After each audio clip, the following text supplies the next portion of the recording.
वन्दामि नमंसामि सत्करिणि कल्याणं मङ्गलं देव्यं चेत्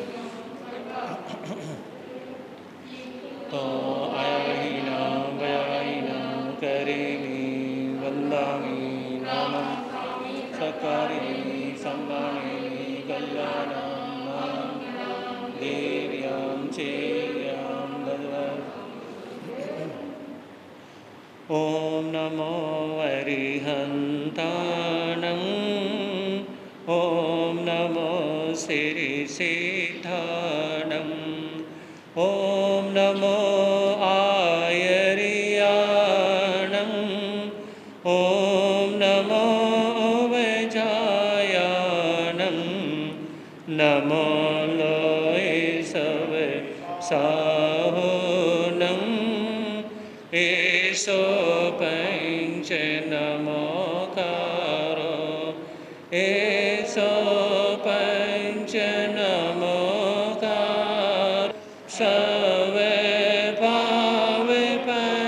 भावपनासनो मङ्गलानं च संवेशिं पडिममेह वै मङ्गलम् मङ्गलानं च संवेशिं पडिममेह वै मङ्गलम्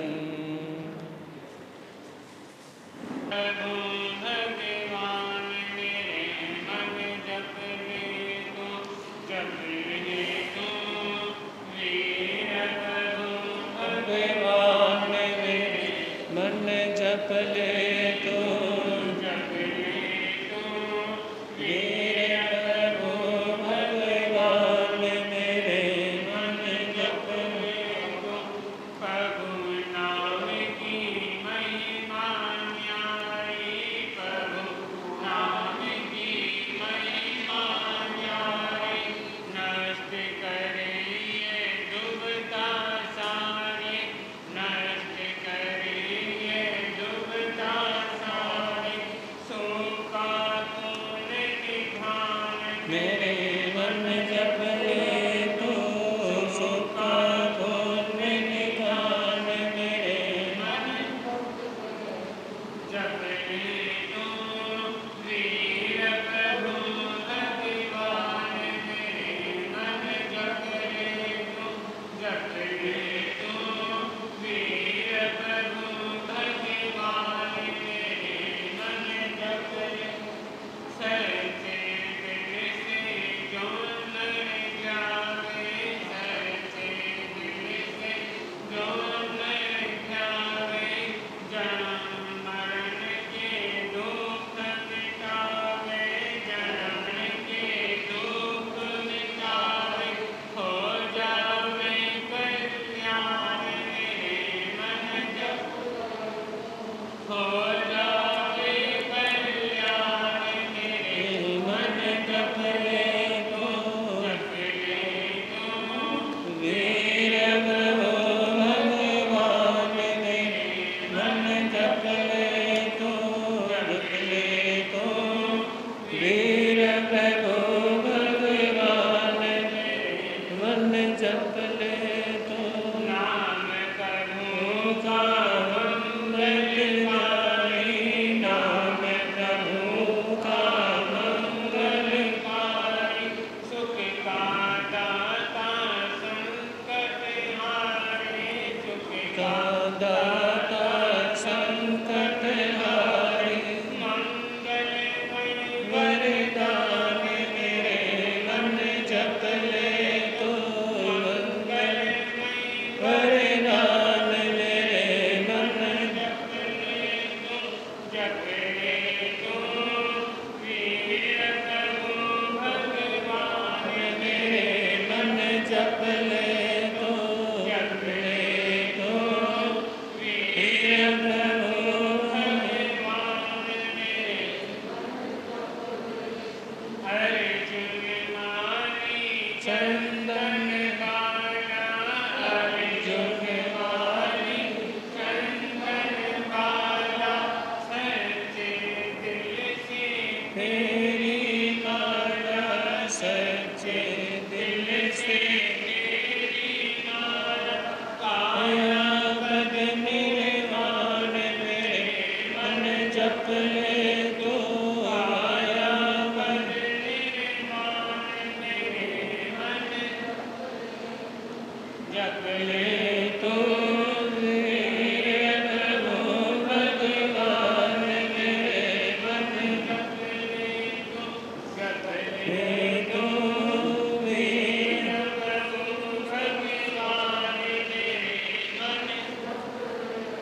विष का प्याला अमृत बनता, विष का प्याला अमृत बनता, प्रभु नाम की अनुपम क्षमता, प्रभु नाम की अनुपम क्षमता, तारे सकल जान मेरे मन जप ले तो, तारे सकल जान मेरे मन जप ले तो, जप ले तो वीर प्रभु भगवान मेरे मन जप ले तो, जप ले तो वीर प्रभु भगवान मेरे।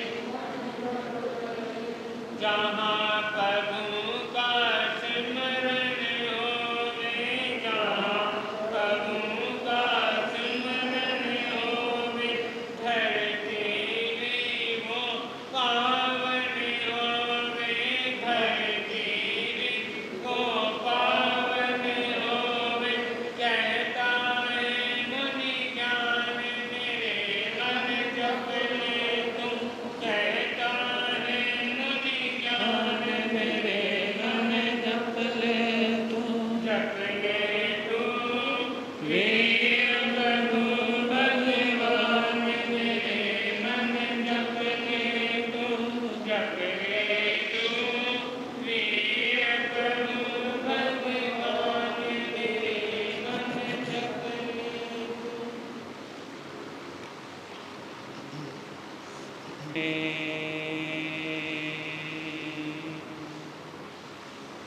जिस भेष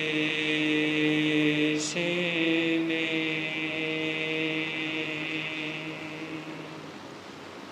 जिस परिवेश में रहूं, नमो अरिहंत, नमो अरिहंत, नमो अरिहंत कहो। जिस शान से,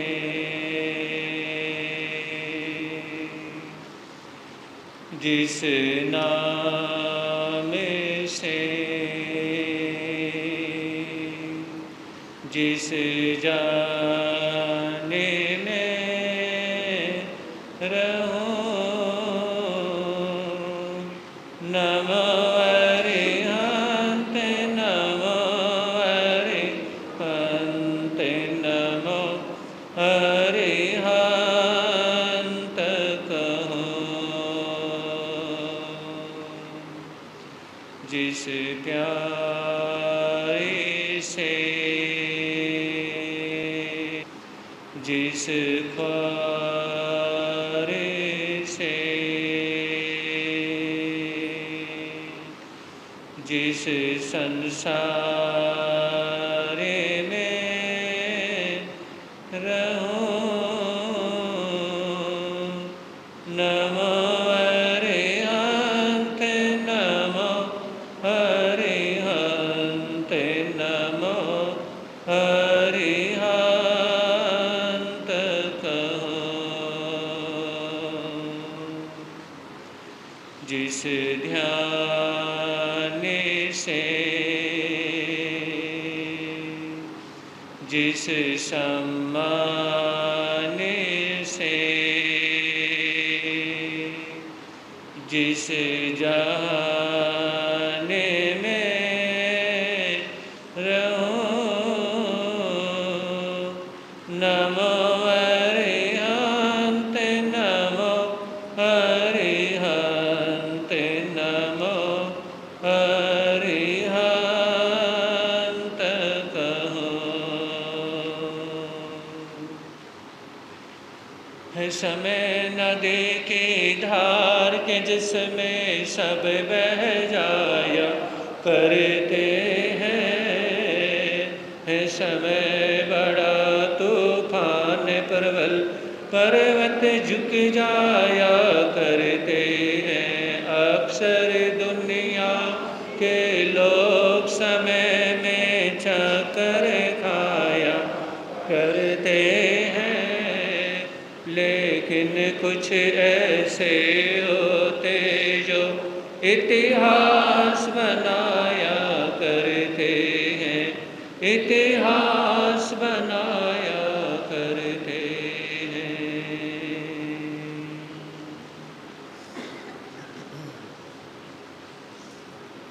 चरण तीर्थंकर श्रवण भगवान महावीर स्वामी के चरणों में कोटि से वंदन, अभिवंदन। पूज्य गुरुदेव के पावन चरणों में असीम आस्था के साथ कोटि से वंदन, अभिवंदन। भगवान की कितने कितने जन्म गवाए, कितने संकट झेले, हम नाम प्रभु का ले ले, हम नाम प्रभु का ले ले। कितने कितने जन्म गवाए, कितने संकट झेले, हम नाम प्रभु का ले ले, हम नाम प्रभु का मंगलकारी, सब दुख हरने वाला, घोर भयंकर जंगल में भी मंगल करने वाला। नाम प्रभु का मंगलकारी, सब दुख हरने वाला, घोर भयंकर जंगल में भी मंगल करने वाला। आया सदा अकेला जग में, जाए सदा अकेले, हम नाम प्रभु का ले ले, हम नाम प्रभु। कितने कितने जन्म गवाए, कितने संकट झेले, हम नाम प्रभु का ले ले, हम नाम। जिसने नाम लिया प्रभुवर का, उसने जन्म सुधारा, इस अथाह भव सागर से उसको ही मिला किनारा। जिसने नाम लिया प्रभुवर का, उसने जन्म सुधारा, इस अथाह भव सागर से उसको ही मिला किनारा। इस दुनिया के राग रंग में कितने अभिनय खेले, हम नाम प्रभु का ले ले, हम नाम प्रभु। कितने कितने जन्म गवाए, कितने संकट झेले, हम नाम प्रभु का ले ले, हम नाम।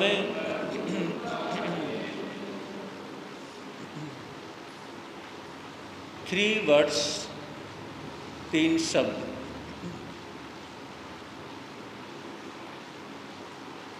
यूं कह सकते हैं कि इन तीन शब्दों के बिना, थ्री वर्ड्स के बिना, एक प्रकार से हम अधूरे हैं। अधूरापन छलकता है। जैसे आप लोगों ने 5 इंद्रियों के संबंध में सुना था कि 5 इंद्रियां हमें बहुत बड़ा डिसिप्लिन देती है। आदमी के चलने का, बैठने का, देखने का, सुनने का, सूंघने का, है ना, ये जो तरीके हैं, इनसे हमें बहुत बहुत बड़ी नॉलेज हासिल होती है।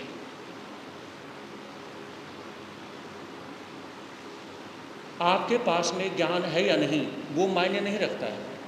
ये कहा जाता है, शास्त्र एक बहुत बड़ी गहरी बात बोलते हैं, जहाँ पर अपने से ज़्यादा समझदार हों और हमें नहीं पता कि यहाँ पे बोलना क्या है। तो ये कहा कि विद्वानों की सभा में अगर एक मूर्ख इंसान चुपचाप बैठा रहे, वो सुनता रहे और ध्यान से देखता रहे, तो जो विद्वान लोग हैं वो ये कहेंगे, हमसे ज़्यादा कहीं नॉलेज इस व्यक्ति के पास तो नहीं, हमसे ज़्यादा नॉलेज इस व्यक्ति के पास में तो नहीं, क्योंकि इस व्यक्ति ने कोई जवाब ही नहीं दिया, इसने कुछ बोला ही नहीं, ये सिर्फ सुन रहा है ना। तो ये कहा जाता है कि विद्वानों की सभा में सुनने वाला जो व्यक्ति, अपनी जुबान को बंद रखने वाला व्यक्ति, उसको भी विद्वान समझ लिया जाता है। और जिसके पास बहुत ज़्यादा नॉलेज है, वो भी कहीं ऐसी जगह खड़ा होकर के अगर बोलने लग जाए तो उसको भी मूर्ख समझ लिया जाता है। एक बात बता रहा हूँ, व्यवहार की बात। आपके पास 1000 रुपये के 2-2 हज़ार रुपये के नोट हैं, है ना, और आपने छुट्टे करवाने हैं, खुले कराने हैं, अचानक इमरजेंसी ज़रूरत पड़ गई, है ना, तो उसमें अचानक अगर आपकी आंखों के सामने शराब की दुकान हो तो पैसे खुले मत करवाना। आपकी आंखों के सामने शराब की दुकान है तो छुट्टे पैसे ना करवाना। 50-100 रुपये का सामान खरीद लियो, पैसे छुट्टे हो जाएंगे, लेकिन शराब की दुकान से पैसे छुट्टे नहीं करवाने। दिल्ली में सदर बाजार, वहाँ के प्रधान यानी कि इमरजेंसी ज़रूरत पड़ी और सवेरे क्या है 9-10 बजे का समय, पैसे जैसे ही छुट्टे कराने लगे तो हुआ क्या, जैसे ही शराब की दुकान से पैसे छुट्टे कराने लगे तो 2 व्यक्तियों ने देख लिया, अच्छा जी प्रधान जी, समाज के प्रधान होते हुए भी शराब की दुकान पे। अरे भाई, मैं शराब नहीं पीता हूँ, सिर्फ पैसे छुट्टे करवाने हैं। अच्छा जी, लेकिन किसी को विश्वास नहीं हुआ। गुरुदेव के पास आकर के कहा कि गुरुदेव, आज एक बहुत बड़ी बात हो गई और मैं ये कहना चाहता हूँ कि इमरजेंसी में छुट्टे पैसे की ज़रूरत पड़ जाए, खुले पैसे की ज़रूरत पड़ जाए तो शराब की दुकान पे भी नहीं जाना चाहिए, भले ही आप शराब पीते हो या ना पीते हो। तो 3 वर्ड्स हैं। पहला शब्द है निर्माण, दूसरा शब्द है निर्याण और तीसरा शब्द है निर्माण। निर्माण, किसी भी चीज़ का निर्माण करना, जैसे ये बिल्डिंग है, इसका निर्माण हुआ है, कोई कॉलेज है, हॉस्पिटल है, आपके अपने घर हैं, उनका क्या है, उनका निर्माण हुआ है, निर्माण। निर्याण, जब आत्मा देवलोक में जाती है तो देवलोक को क्या कहते हैं, निर्याण होना। उसकी आत्मा निर्याण कर गई तो क्या, कहाँ गई, देवलोक में गई। फिर आता है निर्वाण। निर्वाण कहते हैं, यानी कि जैसे मैंने बताया था कि आत्मा जब एक साथ यानी कि शरीर से निकलते एक ही झटके में जब जाती है, मोक्ष में जाती है, तो मोक्ष को जाने को क्या कहते हैं, निर्वाण। आत्मा का निर्वाण हो गया मतलब उस आत्मा का मोक्ष हो गया। तो आइए इन 3 वर्ड्स में प्रवेश करते हैं, बहुत गहरी नॉलेज हमें मिलेगी। पहला शब्द क्या है, निर्माण। अब निर्माण क्या है कि अगर निर्माण ही नहीं होगा, पहले नींव का निर्माण नहीं होगा तो ऊपर आप अच्छा भवन, अच्छी बिल्डिंग, कोठी, धर्मस्थान, मंदिर कैसे बना सकते हैं, है ना। तो उसी प्रकार से सबसे पहले भगवान महावीर ये फरमाते हैं कि आपका जो निर्माण हुआ है, मतलब आपके शरीर का, आपकी बॉडी का निर्माण कहाँ पे हुआ, कहाँ पे हुआ, माँ के गर्भ में हुआ। तो माँ के गर्भ में जब निर्माण हुआ, जब एक प्रकार से जैसे बीज डाला जाता है भूमि के अंदर, जमीन के अंदर, जिसमें यानी कि एक अंकुर फूटता है, और उसमें जहाँ पर एक प्रकार से जब वो जीव बड़ा होता जाता है माँ के गर्भ के अंदर, तो उसमें क्या है, वहाँ वो निर्माण होता जाता है। तो भगवान महावीर फरमाते हैं कि अगर बुरे विचारों वाले जेंट्स लेडीज अगर हैं, मान लो एक श्राबी है और यानी कि नारी उनकी पत्नी भी आकर बुरे विचारों वाली है, तो वहाँ पर जो मिलन होता है और वहाँ पर गर्भ के अंदर जो मिलन हुआ है, तो उसमें जो अंकुर फूटता है, वहाँ पर जो बच्चे का जो जन्म यानी कि होने जा रहा है, तो वहाँ संस्कार ऑटोमेटिकली वहाँ पे पहले चले गए। हाँ जी, वहाँ पर संस्कार चले गए। देखिए, चाहे कोई भी है, ये एक समझने की बात है, चाहे जो मादा के रूप में है, चाहे कोई चिड़िया है, मोरनी है, जो मादा के में जैसे जिसके गुण हैं, जैसा जिसका शरीर है, जैसी जिसकी सोच है, वैसा ही सभी का XYZ सारा क्या है वहाँ पे चला जाता है। संस्कार नहीं दिए। शरीर को जैसे कुम्हार ने अपने हाथ से क्या बनाया, मटका बनाया, अपने हाथ से माता पिता ने अपने बच्चे को नहीं बनाया, लेकिन फिर माँ के गर्भ से बच्चा निकलता है, या तो माँ की से मतलब माँ की शक्ल होती है, और यह पिता की, बहुत गहरी बात है, समझनी जरूरी है, या तो माँ की शक्ल है और या पिता की शक्ल। अब देखिए उनकी शक्ल कैसे आ गई, उन्होंने कोई, अब कुम्हार तो घड़ा बना रहा है, जैसा बनाएगा वैसा बनेगा, लेकिन माता पिता की शक्ल उसमें आ रही है जल के, ये कैसे आ गई? तो क्या है, उनके जो शुक्राणु की जो मिलन है, तो भगवान महावीर फरमाते कि जैसी सोच रखने वाले नारी, नर और नारी हैं, वैसे वहाँ पर संस्कार क्या है, वो जो यानी कि जैसा भी है वो संस्कार डाले जा रहे हैं। वो एक प्रकार से जो बीज है, संस्कार हैं, वैसा ही आगे जाके वो जीव वैसा ही बनेगा। आप सुनेंगे कल्पसूत्र के माध्यम से। कल्पसूत्र के अंदर जब आता है, भगवान महावीर जब माँ के गर्भ में आते हैं, और उसमें तो फर्स्ट टाइम माँ के गर्भ में आते हैं। कौन सी माँ के गर्भ में आते हैं? बिट्टू भाई, बड़े भाई, कौन सी माते हैं? केवल कृष्ण, गलत। प्रधान जी, भीमसेन जी। भगवान महावीर जिस माँ के गर्भ में आते हैं, उस माँ का नाम तो बताइए। माता त्रिशला, गलत। भगवान महावीर का जीव माता त्रिशला के गर्भ में आया ही नहीं।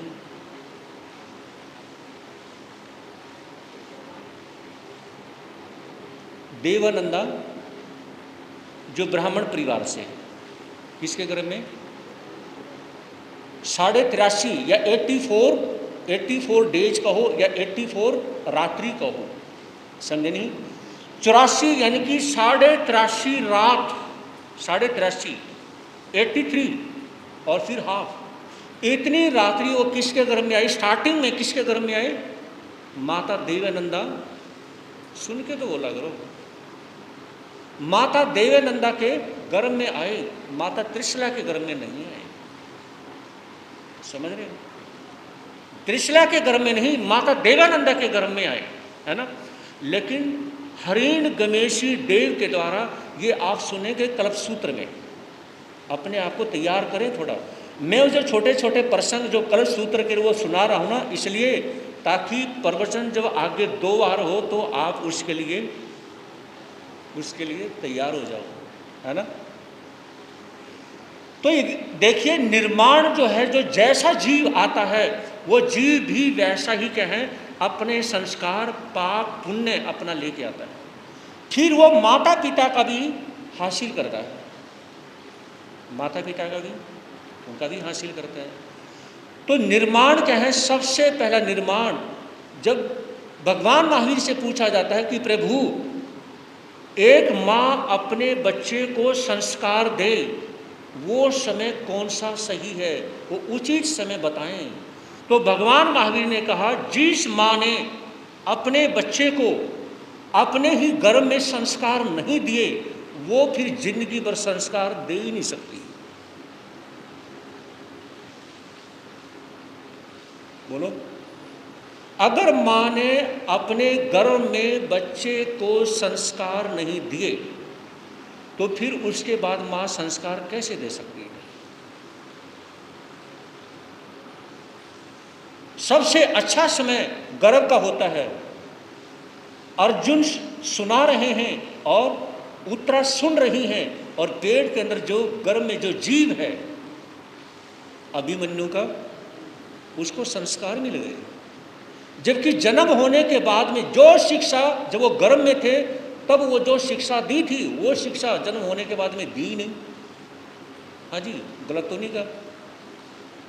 सुन के तो बोला करो, वो तो शिक्षा ली नहीं उन्होंने।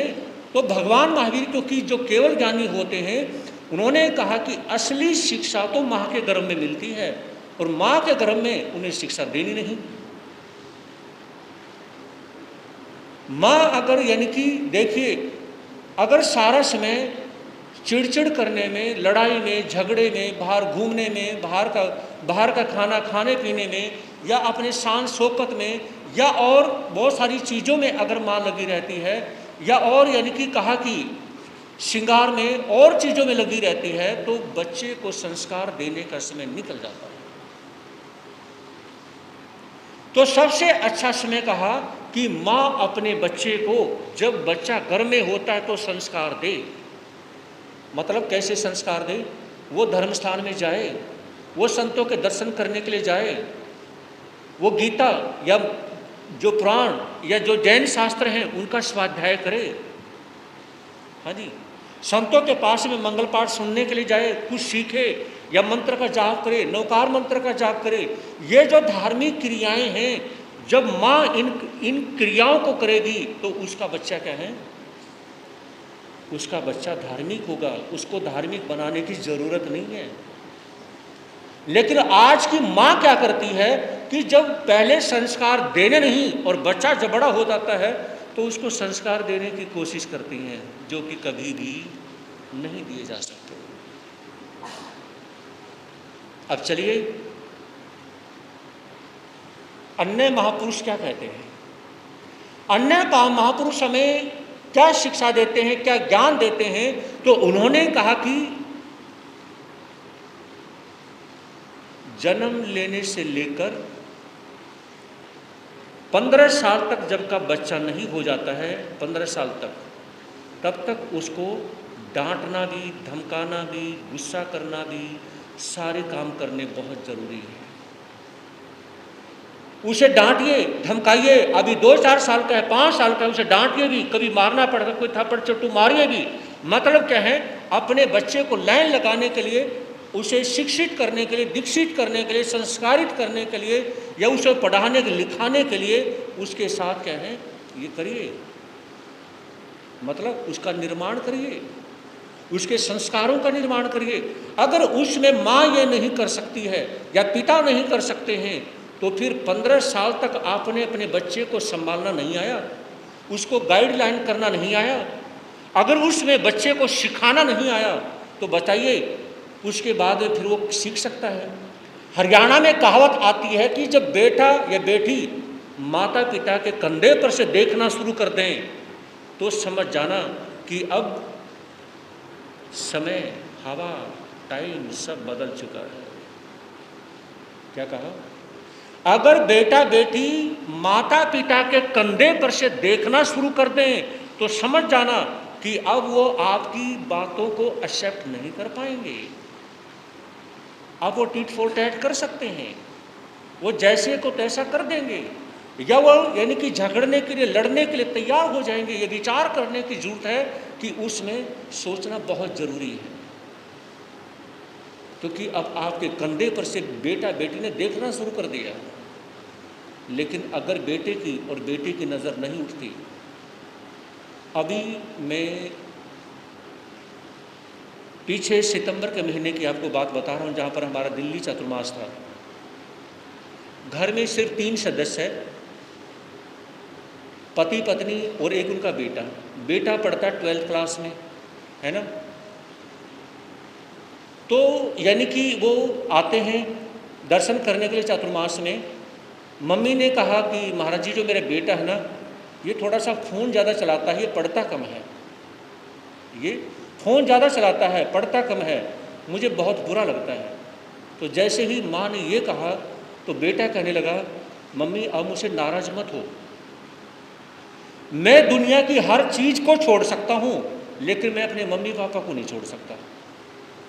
उसी समय फ़ोन निकाला और कहा तो इसको भी तोड़ दूँ, ये फ़ोन पकड़ो और दोबारा से जब तक चाहे मेरी शादी हो जाए, जब तक आप नहीं कहेंगे आज के बाद में फ़ोन मैंने लेना ही नहीं। मुझे अपनी मम्मी पापा चाहिए, मुझे मम्मी पापा का प्यार चाहिए, मैं हर चीज़ को छोड़ दूंगा लेकिन मम्मी पापा से दूर नहीं जा सकता। तो उनके पैर पकड़ के कहने लगा, मम्मी आप मुझसे नाराज़ मत होना, बस मुझसे नाराज़ मत होना, मैं सब कुछ बर्दाश्त कर लूँगा, लेकिन आपका नाराज़ होना मुझसे बर्दाश्त नहीं होगा। और बच्चे की आंखों में जब आंसू आए तो माँ ने उसको गले से लगाया कि बेटा मैं तुझे दूर कैसे कर सकती हूँ, तो फिर आज से मैं फ़ोन नहीं चलाऊँगा। मेरा आपसे प्यार है मम्मी, मेरा आपसे बहुत प्यार है। तो उसने जब ये कहा, और उसके बाद में भी जब 2 महीने के बाद में भी जब मम्मी पापा आए तो मम्मी कहने लगी, महाराज जी मेरा बेटा फ़ोन नहीं चलाता, 12th क्लास में है और अभी यानी कि 2022 में इसके पेपर होने हैं और ये मेरा बेटा फ़ोन नहीं चलाता। हमने बोल के देखा कि बेटा बाहर जाना हो तो फ़ोन को ले जा, मम्मी नहीं, मुझे मम्मी चाहिए, मुझे पापा चाहिए, मुझे फ़ोन नहीं चाहिए, अपना फ़ोन पास में रखें। जब तुम्हें अच्छा लगे कि हम अभी अपने बच्चे को फ़ोन देंगे और कोई दिक्कत नहीं, परेशानी नहीं, तो मुझे दे देना, नहीं तो फ़ोन अपने पास में रखना। मेरे पास लगभग 10-15 बंदे बैठे हुए थे। वो कहने लगे कि महाराज जी 15 यानी कि 40 साल के, 50 साल के, हमने अपनी उम्र में ऐसा एग्जाम्पल पहली बार देखा है। क्या सुना कभी आप लोगों ने? हाँ जी सुना है। ऐसा नहीं है कि बड़े बड़े सिटियों में, बड़े बड़े शहरों में, दिल्ली जैसे सिटी में सारे के सारे बिगड़े हुए हैं और गांव में उनमें सारे के सारे सुधरे हुए हैं, ऐसा नहीं। अच्छे शहरों में भी अच्छे लोग मिल जाया करते हैं। जब ये कहा तो उसमें माँ को बड़ी खुशी होती है कि देखिए आज मुझे अपने बच्चे के ऊपर बहुत बहुत ज़्यादा कॉन्फिडेंस हो रहा है। तो निर्माण, आगे आता है निर्याण। अगर आपने अच्छा बीज डाला है, अच्छा निर्माण किया है, अच्छी नींव तैयार की है, तो ऊपर आप अच्छी बिल्डिंग बना सकते हैं। जितनी ऊंची बिल्डिंग बनाना चाहते हो ना, उतनी गहरी नींव डालनी पड़ेगी। इसी तरह से जो निर्याण, जो चाहते हैं कि हमारा निर्याण हो, अब देखिए आप भी क्या कर रहे हैं, जाप कर रहे हो 12 घंटे का, सामायिक कर रहे हो, पूजा पाठ कर रहे हो, सब कुछ कर रहे हो ना, हम भी कर रहे हैं। तो ऐसे पूजा पाठ करते करते किसी की डेथ हो जाए तो जो आत्मा यानी कि देवलोक में जाएगी, तो देवलोक को क्या कहेंगे? निर्याण, है ना। तो ये याद रखने की जरूरत है कि निर्याण जिस आत्मा का होगा वो आत्मा क्या है? मोक्ष में नहीं गई, उसका निर्याण हुआ है। तो निर्याण करने के लिए हमें क्या चाहिए? हमें धर्म, हमें कर्म की ज़रूरत है, हमें धर्म कर्म की ज़रूरत है। अब मैं आपसे पूछना चाहूँगा कि धर्म हमें क्या देता है? धर्म से हम देवलोक में जाते हैं। धर्म हमें क्या देता है? पहले धर्म हमसे लेता है या पहले हमें धर्म को देना होता है? कुछ बताएंगे? हाँ जी, पहले हमें धर्म को देना होता है या पहले हमें धर्म से लेना होता है?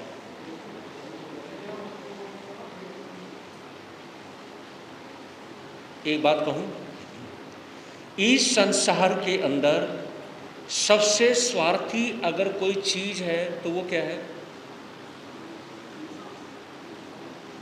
देखो ये तो आपस की चर्चा हो रही है, आपस की चर्चा है, इसमें कोई ऐसी बात नहीं कि आप अगर मेरे सवाल का जवाब नहीं दे पाएंगे तो कोई टेंशन प्रॉब्लम नहीं है। ये तो आपस की एक चर्चा है। सबसे बड़ी इस संसार के अंदर स्वार्थी चीज क्या है? तो आवाज ही नहीं आ रही। मनुष्य नहीं, मनुष्य सबसे बड़ा स्वार्थी नहीं है। अभी माँ को पता ही नहीं कि बुढ़ापे में मेरा बेटा सेवा करेगा नहीं करेगा, उसकी परवरिश करती नहीं करती। पिता अपने बच्चे के लिए बहुत कुछ करते नहीं करते, है ना। बहुत से ऐसे कार्य हैं जो आप करते हैं, आपको नहीं पता कि इनका फल मुझे मिलेगा नहीं मिलेगा, और फिर भी आप करते हैं। तो यहां पर क्या है, सबसे स्वार्थी जो चीज है वो है आपका धर्म, है कि नहीं? गजब की बात। धर्म से स्वार्थी कोई चीज नहीं है। वो सबसे पहले आपसे दया मांगता है, श्रद्धा मांगता है, समर्पण मांगता है, आपसे भावना मांगता है, दानशील तब भावना, ये सभी मांगता है, सहनशीलता मांगता है ना, और आपसे विश्वास मांगता है, कॉन्फिडेंस आपसे मांगता है ना। ये सारी चीजें अगर आप धर्म को नहीं दोगे तो धर्म आपका साथ दे देगा? अब आप करेंगे नहीं देगा, मतलब मैं हाँ भरवा लूँ तो हाँ भर दोगे, मैं ना करवा दूँ तो ना कर दोगे। लेकिन ये बात सच्चाई है। अब मैं आपसे एक सवाल पूछना और चाहता हूँ, धर्म करने में कोई टेस्ट आता है? जैसे खाने में टेस्ट लेते हो, अभी पत्नी ने चटनी बना दी, अभी ये बना दिया, वो बना दिया, 2 रोटी की भूख है और 8 रोटी चढ़ा ली, और ना खड़ा हो जाता, ना बैठा जाता, ना लेटा जाता, है ना। बताइए, धर्म करने में कोई टेस्ट है?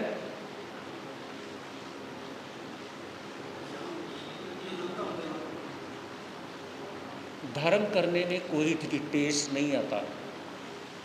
लेकिन हमें यह पता है, जब हमें अपने पिता से, माता से, बुजुर्गों से, गुरुदेव से जब पता चलता है धर्म के करने में टेस्ट नहीं है, धर्म के फल में टेस्ट होता है।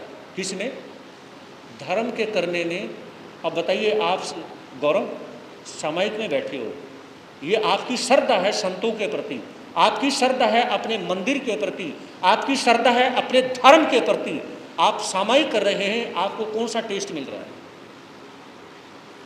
लेकिन बचपन से ही गुरुओं का आशीर्वाद लिया, गुरुओं के दर्शन किए, आहार करवाया, गोचरी करवाई, है ना, सब कुछ करवाया, तो आपकी श्रद्धा बनी। उस श्रद्धा के बलबूते पर आपने क्या किया कि मुझे सामायिक करनी चाहिए। बताइए, आपको टेस्ट का एहसास कैसे हुआ? नीरज, सोना, मोनू, मोना, सोना, आपको यानी कि टेस्ट का एहसास कैसे हुआ? है ना, टेस्ट नहीं हुआ। आपको ये पता है कि मैं ये काम करूंगा, मैं ब्लड कैंप लगवाऊंगा, मैं यानी कि ब्लड डोनेशन करूंगा, ये सब जब आपको जो मिलेंगे तो क्या है, वो एक आत्मा के लिए अच्छा है, हमारा पुण्य का बंधन होगा। तो ये विचार आपके मन में आया और आपने धर्म की क्रियाएं करनी शुरू कर दी। आपको टेस्ट थोड़ी ना आया, ये आपने दुपट्टे जो लगा करके समाई की है, ये दुपट्टा मुंह के अंदर थोड़ी जा रहा है कि टेस्ट आ रहा है। चीनी का टेस्ट, मिश्री का, है ना, सब्जी का, करेले का, ये चीज़ कोई टेस्ट आ रहा है? कोई टेस्ट नहीं आ रहा है। धर्म क्या है? धर्म एक प्रकार से अलूना है जिसमें टेस्ट नहीं है। धर्म क्या है? अलूना है। कैसे?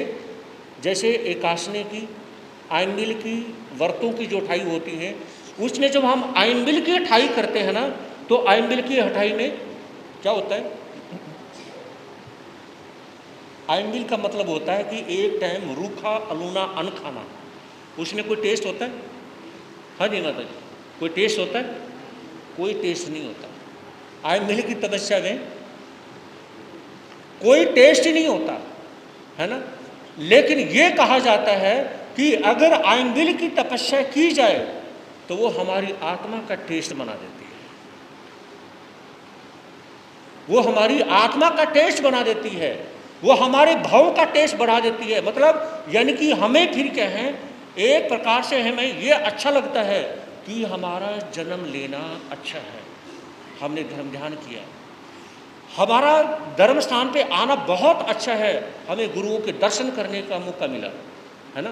तो क्या है, फिर जब हमने ये विचार किया ना, तो हमें ऐसा लगता है जैसे हमें धर्म से भी टेस्ट आ रहा है।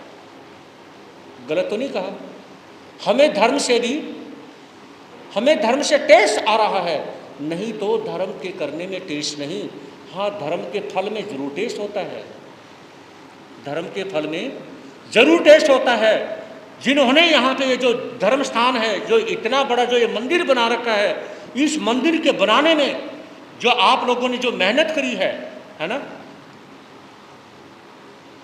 जो भी यहाँ की कार्यकारिणी ने, जो पहले थी, कोई भी है, जो इसके बनाने में, मेरा मतलब क्या है, इसके बनाने में जो आप लोगों ने जो मेहनत की है, उस मेहनत का फल कितना मीठा है, इतना मीठा है कि उसके बाद जो चातुर्मास होते जा रहे हैं, उस चातुर्मास क्या है, इस छत के नीचे बैठ करके आपको धर्म ध्यान करने का मौका मिलता है ना। गीत गाने का, भजन गाने का, प्रवचन सुनने का जो मौका मिलता है, तो हमें अच्छा लगता है। ये अच्छा लगना हमें ऐसा लगता है जैसे हमें बहुत अच्छा टेस्ट मिल रहा है ना, बहुत अच्छा टेस्ट मिल रहा है। तो यहाँ पर समझने की आवश्यकता है कि निर्माण, और आगे जो बात आती है उसके संबंध में कल विचार करेंगे, लेकिन आज इसमें थोड़ा सा मेरा जो चरित्र है उसके लिए थोड़ा समय कम रहा। कभी अंधेरा कभी उजाला, कर्म के ये दुनिया को पड़ी हम पर विपत्ति क्या क्या, प्रभु तुमको सुनाएंगे।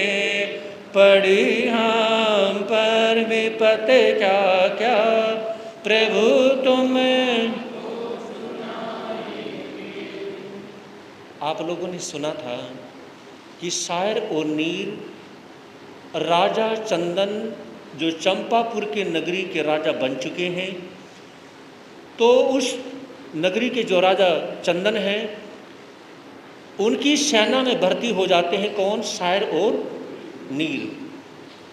और व्यापार करने के लिए, बिजनेस करने के लिए जो बंजारा था, वो अपनी पत्नी यानी कि बंजारन के साथ और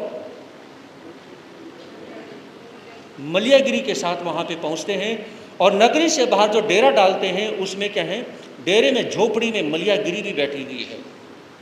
रात में उसी वहीं पे, उस झोपड़ी के बाहर वहीं पे, और उसी डेरे की रखवाली करने के लिए 2 सैनिकों की ड्यूटी लगती है। और वो सैनिक कौन से हैं? शायर और नीर। उसमें जब बार बार नींद आती है किसको? नीर को। तो बार बार क्या है, हाथ लगा करके जब शायर जगाता कि भाई राजा का ऑर्डर हो और इस प्रकार से हमें रखवाली करनी हो, भाई सोना नहीं चाहिए। तो बार बार कहने के बावजूद भी नीर कहता कि कुछ भी हो जाए, लेकिन मैं नींद को नहीं रोक पा रहा। एक काम हो सकता है कि आप मुझे कहानी सुना दो, मेरी नींद दूर चली जाएगी। लोग हैं किस किस के दुख देखने, किस किस के सुख देखने, बस मुझे तो आप बीती सुना दो। अब ये बात बिल्कुल साथ में जो झोपड़ी में बैठी मलियागिरी ये बातें सुन रही है, और उसे लगता है पता नहीं आज मुझे कुछ अजीब सा महसूस हो रहा है। ब्लड रिलेशन होता है ना, वहाँ पर आदमी चुंबक और लोहे की तरह एक दूसरे की तरफ खींचता चला जाता है। तो उसमें मलियागिरी क्या है, अपनी झोपड़ी में और थोड़ा सा आगे की तरफ खिसक जाती हैं। तो शायर कहने लगा कि सुनो ध्यान से, कुसुमपुरी नगरी का एक राजा था और उस राजा का नाम था राजा चंदन। ये कहते ही जैसे बिजली का करंट लगता है और इस प्रकार से एकदम आश्चर्यचकित हो जाती है। कौन? मलियागिरी। मेरे घर की कहानी इनको कैसे पता? राजा चंदन के बारे में ये कैसे जानते हैं? और ये जब ये देखा तो इमोशनल हो जाती है, उससे और ज़्यादा अपने पति की याद आ जाती है, और ज़्यादा पति की याद आती है, और उसमें वो ध्यान से सुनती है, और सुनने के चक्कर में क्या है, और आगे खिसकती चली जाती है। नगर कुसुमपुर का था राजा धर्मनिष्ठ चंदन आला, छोटा भाई नाम महाबल पीली लालच की हाला। लघु भ्रात महाबल ने उनको मरवाने की ठानी, जान बचाई दासी ने फिर खाक जंगलों की छानी। है ना? जब ये कहा ना शायर ने कि कुसुमपुर नगरी का जो राजा था उसका नाम चंदन था, उनके छोटे भाई का नाम था महाबल, और महाबल के अंदर लालच आ जाता है। जब ये कहा ना तो माथा ठनक जाता है मलियागिरी का। इतनी गहरी बातें इन बच्चों को कैसे पता हो सकती है ना? इतनी गहरी बातें इनको कैसे पता? और उसमें क्या है, शायर कहने लगा उस समय अगर मदना दासी के द्वारा राजा चंदन, उनकी पत्नी मलियागिरी, शायर और नीर, उनकी जान अगर मदना दासी नहीं बचाती तो दुनिया में कोई ताकत जाता है, और वो खड़ी होती हैं, और खड़ी होकर के और आगे जाकर के बैठ जाती हैं। बैठने का मन तो नहीं करता कि मैं बस खड़ी रहूं, और खड़ी खड़ी क्या अपने बेटों के पास चली जाऊं, ये तो मेरे ही तो बेटे हैं। बचपन में जिन बेटों को मैंने अपनी छाती से निकाल करके दूर कर दिया था, जो मेरे से दूर हो गए थे लकड़ियां काटते समय, आज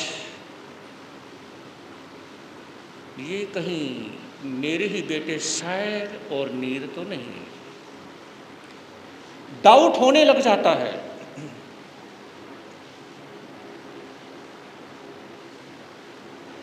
तंबू में जगती रानी ने सुना वृत निज जीवन का, अपने पुत्र पिछाने दोनों अंकृत तार हुआ मन का।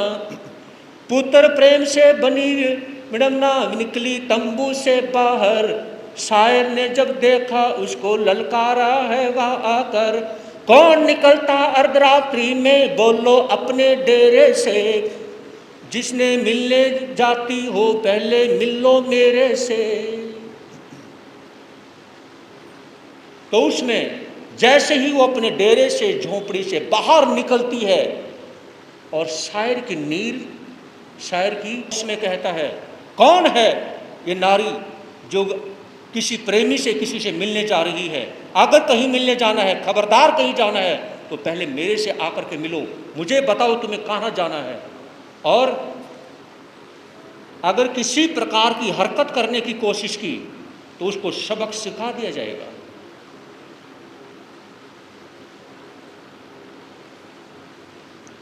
तार यानी कि मलियागिरी के वही पैर रुक जाते हैं, सहम जाती है।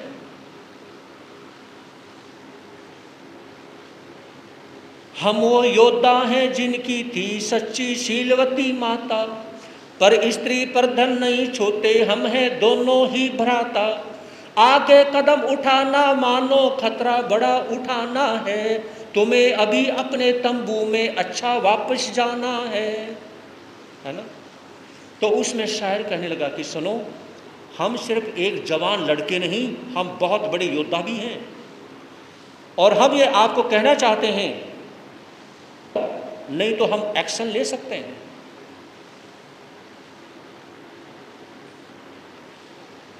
तो तारा यानी कि मलियागिरी कहने लगी कि सुनो, मुझे तुमसे बहुत ज़रूरी बात करनी है, बहुत ज़रूरी बात करनी है बेटा, मेरी बात सुनो। लेकिन शायर और नीर बात सुनते नहीं, हमें कोई बात नहीं सुननी, क्योंकि मलियागिरी तो समझ गई थी ये जवान बेटे किसके हैं, ये मेरे ही बेटे हैं।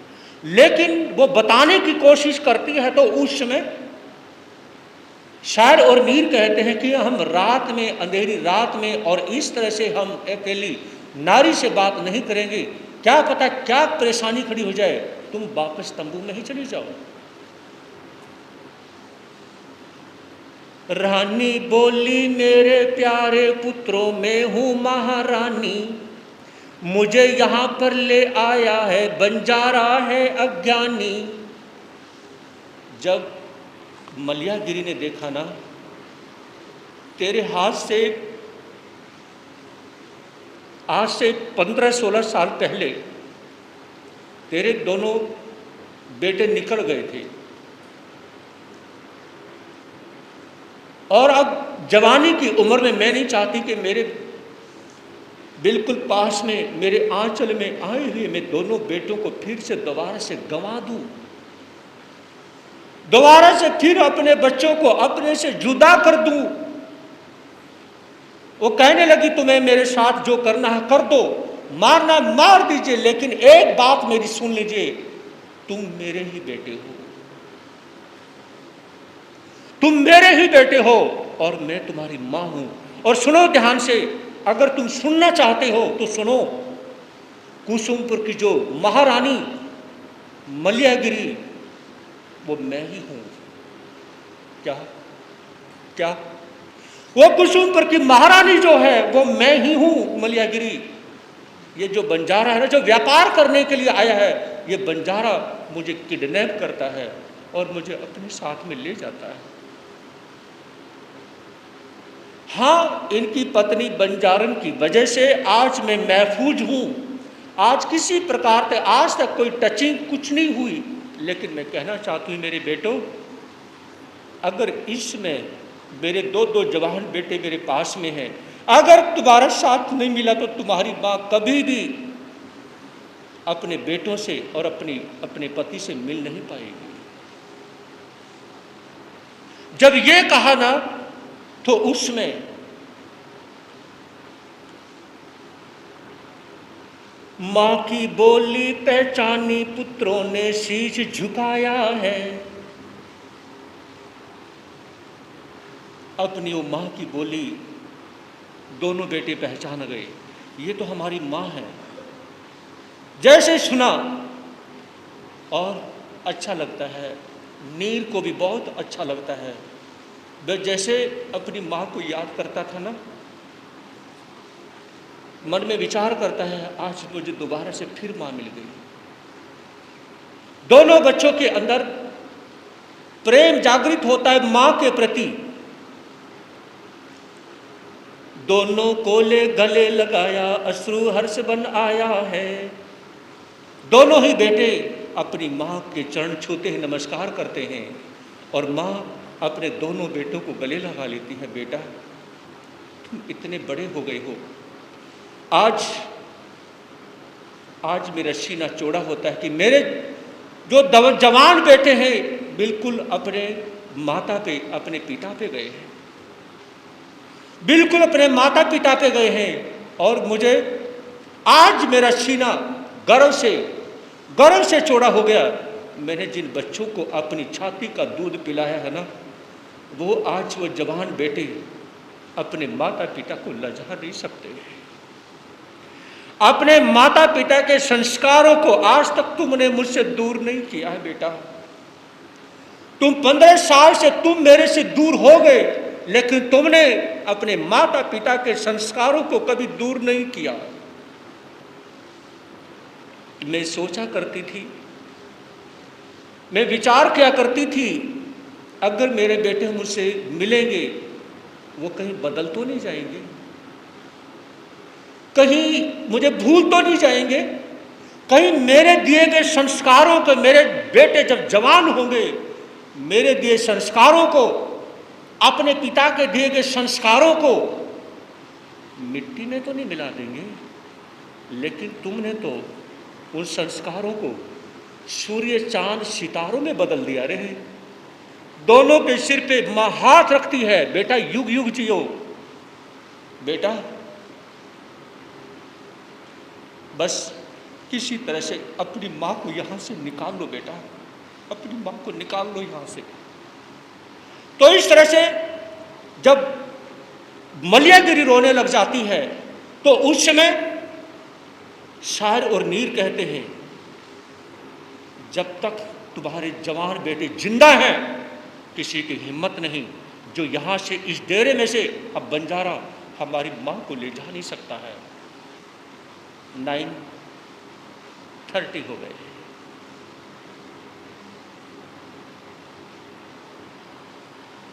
ये कहानी जब ऐसे मोड़ पे आती है ना, तो विचार करता हूँ मैं कि इस कहानी को सुनाना कोई इतना आसान काम नहीं।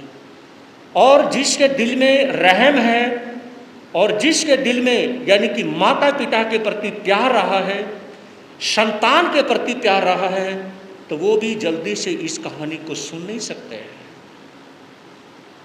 क्योंकि कहानी बड़ी अंदर से कचोड़ देती है। तो सभी लहें और इतना ही। 100 वर्ष की जिंदगी से अच्छे हैं धर्म के 2-4 दिन। 100 वर्ष की जिंदगी से अच्छे हैं धर्म के 2-4 दिन। जिंदगी की हर खुशी से अच्छे हैं धर्म के 2-4 दिन, धर्म के 2-4 दिन।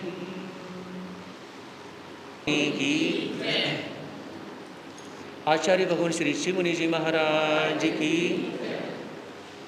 ग्रामोद्धारक श्री क्रांति मुनि जी महाराज की, चमत्कारी बाबा प्रेम से पूज्य गुरुदेव श्री प्रेम सुख जी महाराज की, प्रज्ञा महर्षि पूज्य गुरुदेव श्री उपेंद्र मुनि जी महाराज की, श्री चत्तारी मनोरिंता मंगलम सिद्धा मंगलम सौ मंगलम केवली प्रणंतोदो मंगलम। चत्तारी लोगोत्तमा रियंता लोगोत्तमा सिद्धा लोगोत्तमा सौ लोगोत्तमा केवली प्रणंतोदमो लोगोत्तमा। चत्तारी शरणम पवजामि अरियंते शरणम पवजामि सिद्धे शरणम पवजामि सौ शरणम पवजामि केवली प्रणंतो धम्मो शरणम पवजामि। अरियंतों का शरण, सिद्धों का शरण, साधु का शरण, धर्म का शरण। ये 4 शरण दुख हरण और न शरणा कोई। जो भव प्राणी करे आचरण उसे अजर अमर पद होगा, उसे